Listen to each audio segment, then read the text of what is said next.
Thank you for joining us. This is our top story. The Permanent Council of the world's largest security body is meeting in Vienna today.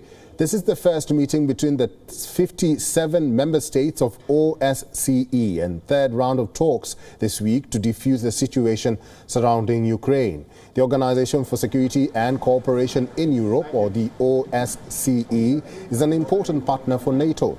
The allies attach great importance to the role of the OSCE in fostering dialogue, building trust, and upholding the rules-based international order.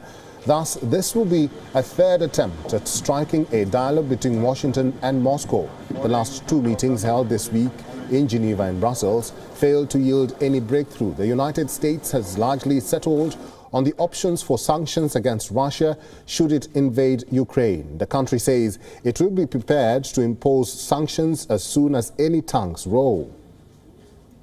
We've already seen a significant effort by Moscow to make false claims about Europe, Ukraine, and the United States in an effort to excuse Russia's behavior and potentially create a pretext for Russia to further invade Ukraine.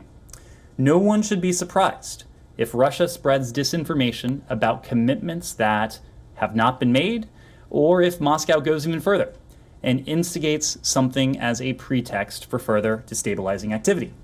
As you heard from the deputy this morning, we urge everyone not to fall for Moscow's continuing disinformation. Russian Deputy Foreign Minister Alexander Grushko says the talks have been open and direct, but warns of consequences if the ties worsen. Мы сегодня констатировали, что состоялся очень откровенный разговор, об этом говорил Йенс Столтенберг, он был трудным, но глубоким, откровенным, и это уже хорошо, с учетом той остроты ситуации, которая сложилась в сфере европейской безопасности. Еще раз подчеркну, мы сделали первый шаг, мы изложили на бумаге, мы опубликовали наше видение, как мы видим движение вперед в правильном направлении. И сегодня мы призвали наших партнеров к тому, чтобы и они тоже изложили на бумаге свои представления, в каком направлении двигаться. И тогда станет понятно, какие инструменты, в том числе переговорные форматы, могут быть востребованы для того, чтобы обеспечить. And joining us live from Moscow to discuss this is WION correspondent Stuart Smith. Thank you for your time. Stuart, Russia says the security talks were frank but had a lot of fundamental disagreements. Do we know what these issues are that Russia is alluding to?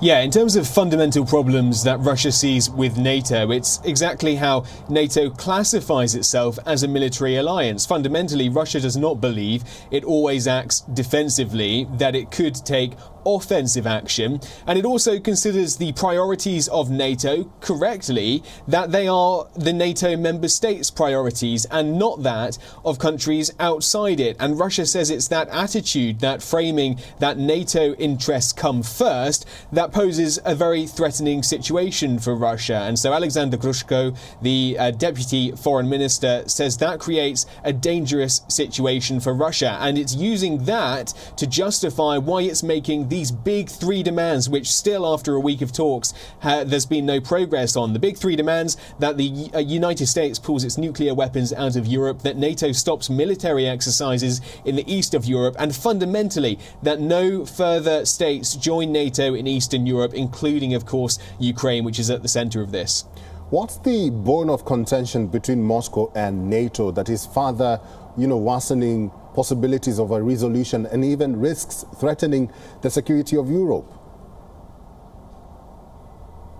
Well, throughout these talks themselves, there have been things done by both sides which the other says are not conducive to discussion. So take the Russian example. Yesterday we heard Russia's ambassador to the United States saying it was not helpful that during these discussions the United States put forth a bill outlining economic sanctions if Russia should choose to invade Ukraine. Some serious sanctions against the Russian president himself would be drafted, as well as a commitment to support Ukraine politically and with money. Russia says that's not helpful. On the other hand, the United States says that 3,000 troops undertaking live fire exercises on Wednesday near the Ukrainian border were also not conducive to diplomacy. So both sides making points outside of the negotiating room during these talks. Russia says that if no agreement can be found, then there is a huge potential for escalation. It says that it will use all the tools it has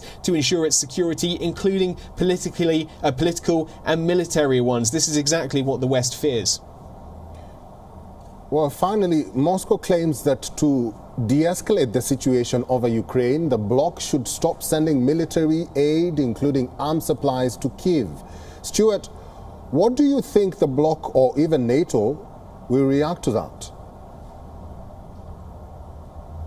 Yeah, that's right. It came after the comments of the Deputy Foreign Minister on Wednesday when Alexander Grushko said that if NATO's really interested in de-escalation, it would stop providing assistance to Ukraine. Remember that Ukraine is not a NATO military member. That's what this whole debate is about. But NATO members and the United States are providing weapons, funding and training. And that's really frustrating Russia. And so in response to that, the United States has said, although Ukraine is not a NATO member, it will help defend Ukraine's sovereignty. Consider that the West and Ukraine believe they've already been invaded once by Russia when Russia annexed Crimea, and it could easily happen again. Ukraine says it's prepared for war if that's what it comes to, having been fighting Russian-backed separatist forces in the east for 7 years already. Our correspondent live from Moscow, Stuart Smith, thank you very much for your insights and for talking to us today. WION is now available in your country. Download the app now and get all the news on the move.